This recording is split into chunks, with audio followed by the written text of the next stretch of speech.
Salam, coğrafiya 6-cı sinif kiçik summativ qiymətləndirmə nömrə 8 üzrə nümunəvi suallara baxırıq. Birinci sual. Ayrı-ayrı təbəqələrə aid olan hər bir təbii element necə adlanır? Yəni, hər bir təbii element, təbii komponent adlanır. Ümumiyyətlə, təbii komponentlər isə təbii kompleks əmələ gətirir. Yəni, düzgün cavab təbii komponent olmalıdır. Meşələrin qırılması zamanı baş vermir. Deməli, meşələr qırılanda bulaqlar quruyur, düzdür. Torpaqlar yığılır, düzdür. Səhralaşma sürətlənir, bu da düzdür. Yeraltı suların səviyyəsi qalxır fikri isə doğru deyil. Əksinə, yeraltı suların səviyyəsi aşağı doğru düşür. Üçüncü sual. Bu meşələr bir neçə mərtəbədən ibarətdir.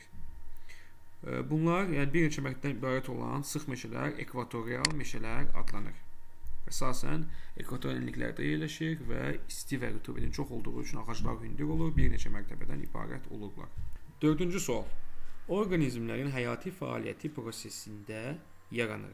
Deməli, orqanizmlərin həyatı prosesində biogen maddələr yaranır. Yəni, burada biogen maddələr olmalı. Yəni, canlılarda əmələ gələn maddələr, biogen maddələr əmələ gəlir orqanizmlərin həyati prosesi nəticəsində. Beşinci sual. Tropik səhralar və qütb səhralarından hansı xüsusiyyətlərinə görə fərqlənir? Deməli, bizə tropik səhralarına aid olan, qütb səhralarına aid olmayan xüsusiyyət lazımdır. İsti və rütubətli olması ilə, düzdür, istidir, amma rütubətli deyil. Bitki və heyvanlar aləminin məhrum olması ilə, hər ikisi, bitki və heyvanlar məhrum olması deyil, hər ikisində tam məhrum deyil, amma hər ikisində azdır. Həm tropik səhralarında, həm qütb səhralarında, yəni bu fərqli xüsusiyyət deyil. Daimi donuşluq ilə, əksinə qütb səhraları daimi donuşluqdur, tropik səhralar isə isti və quraq olması ilə fərqlənir. Yəni düzgün cavab burada D bəndi olmalıdır. 6-cı sual. Torpağın yaranmasında iştirak etməyən komponent. Deməli, bildiyimiz ki, torpaqların yaranmasında bir neçə komponent iştirak edir. Bunlar bitki örtüyü, relyef, insanların fəaliyyəti, vaxtın keçməsi, ana süxurlar kimi komponentlər iştirak edir, amma təbii ehtiyatlar iştirak etmir birbaşa torpağın yaranmasında. Sonra 7-ci sual. İnsanların təbiətə mənfi təsiri istiqamətində hansı səhvdir? Meşələrin qırılması, bəli, insanlar meşələri qırır və təbiətə ciddi zərər verir. Zavodların atmosferi çirkləndirməsi. Deməli, zavodların atmosferi çirkləndirməsi. Zavodların atmosferi çirkləndirməsi, bəli, bu da mənfi xüsusiyyətlərindən biridir insanların.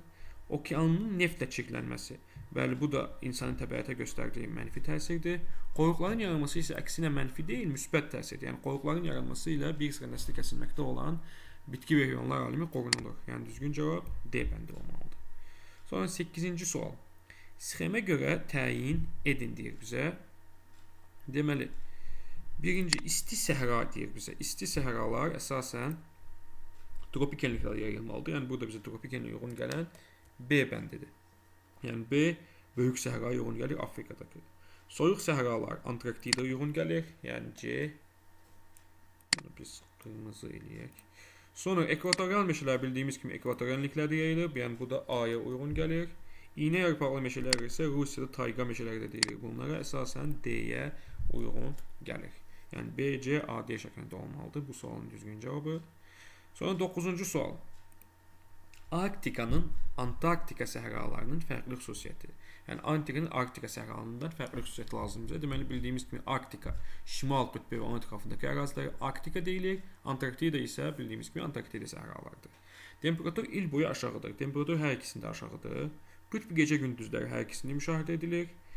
Hər ikisi torpaq ehtiyatlı ilə yaxşı təmin olunub, yox, hər ikisi yaxşı təmin olunmayıb. Ağ ayı burada yaşayır. Bəli, Arktikada ağ ayılar yaşayır.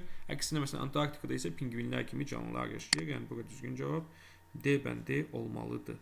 Sonra 10-cu sual. Bizə burada uyğunluğu müəyyən etmək lazımdır. Vahə, iynə yarpaqlı meşə və təbii komponent verilib. Deməli, vahələr bildiyimiz kimi səhralarda, səhralıq ərazilərdə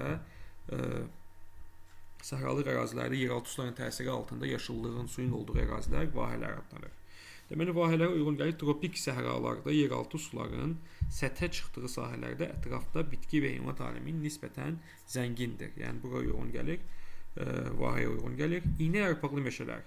Əsasən, ayı, vaşaq, sığın, dələ, xəzdərli heyvanlar çoxdur.